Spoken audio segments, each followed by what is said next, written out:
Hey YouTube, my name's Morgan and welcome back to my kitchen. Today I'm going to be testing out another recipe that my sister sent me. This is a crock pot recipe and surprisingly it only takes 3 hours to cook, so I'm super excited to try this one. It sounds delicious.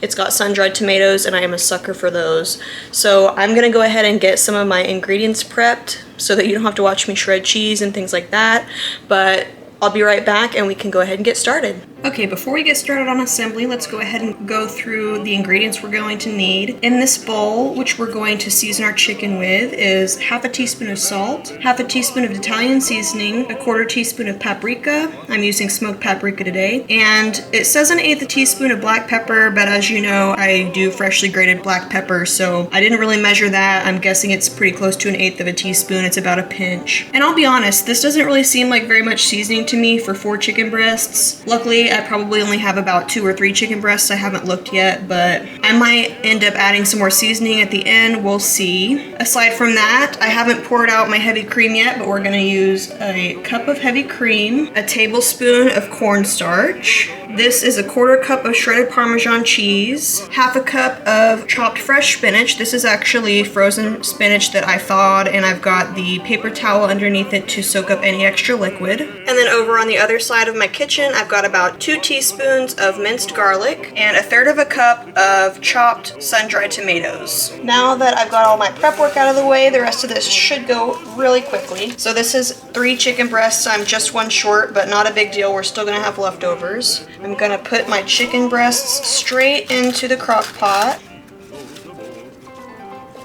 And with our seasoning mix, I'm just going to try to sprinkle this evenly over the chicken.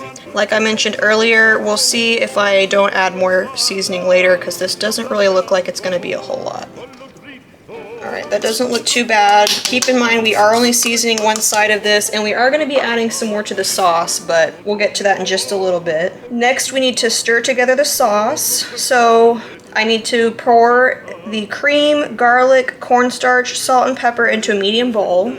Now, if you know anything about me, you know I hate doing more dishes than is absolutely necessary, so instead of getting out and dirtying up a separate bowl, I'm just going to mix all my sauce ingredients in this measuring cup here, since I already had to measure out my cream. I need 1 tablespoon of cornstarch. This is going to act as a thickener. I'm also going to go grab my garlic, salt and pepper. This calls for a quarter teaspoon of salt and an eighth of a teaspoon of black pepper. Again, that seems like, oh, that's half.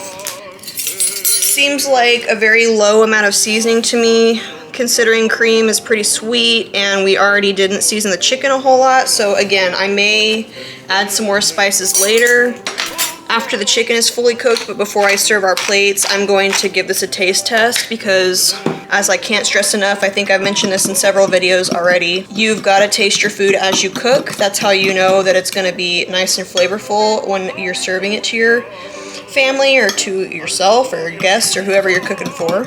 We're going to make sure that the cornstarch is nice and combined in this cream before I add any heat to it, or else I won't be able to get the clumps out. So this is looking pretty good. Stir in the sun-dried tomatoes and Parmesan cheese. I'll be honest, I may add some extra sun-dried tomatoes as well, but we'll see.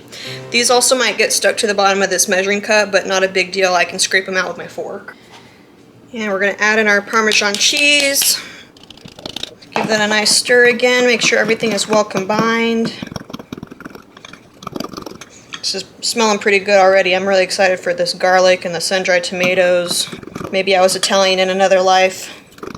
Alright, once that's nice and mixed, we're going to pour this around and over the chicken in the slow cooker. We're going to put the lid on and cook for 3 hours on low until the chicken is at 165 degrees. Once that's done, we're going to stir in our fresh spinach, and then we will remove from the crock pot and serve with pasta or as desired.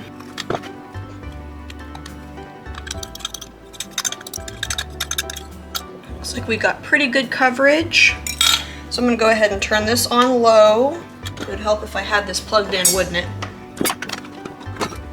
Plug in our crock pot, turn it on, turn it to low, and for 3 hours. It's set to 4, so it will cook until I'm ready, and I'll go ahead and put the lid on.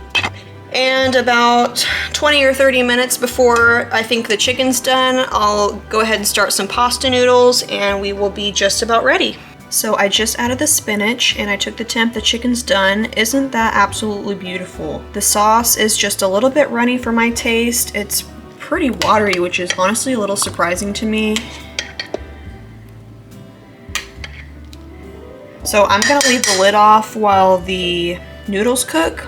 And once those are done, I will show you the plated product. Before I show you the finished product in the bowl, I did want to make a few notes. The sauce did thicken up a little bit more, but it was still really runny for what I was looking for, so I went ahead and shredded up the chicken to kind of give it a little bit more body. This caused me to make a little bit more sauce, so I added some cream, and I about doubled all of the spices that we used in here, and that really improved the flavor a lot. I also added garlic and onion powder, which was not called for, but I felt like that was really something necessary for this dish. A couple of other things I might try to do in the future, because I probably will make this recipe again, is to add either cream of mushroom soup or some cream cheese. I just think that that would really take it up to the next level, and I thought mushrooms would have been a good addition to this dish, even though I'm not really a mushroom lover. So for the future, these are some ideas I've got. Anyway, if you're looking for a quick one-pot weeknight meal, I would highly recommend this as an option, and let me know what you think about this recipe in the comments section. If you're new around here, please consider subscribing or sharing this video,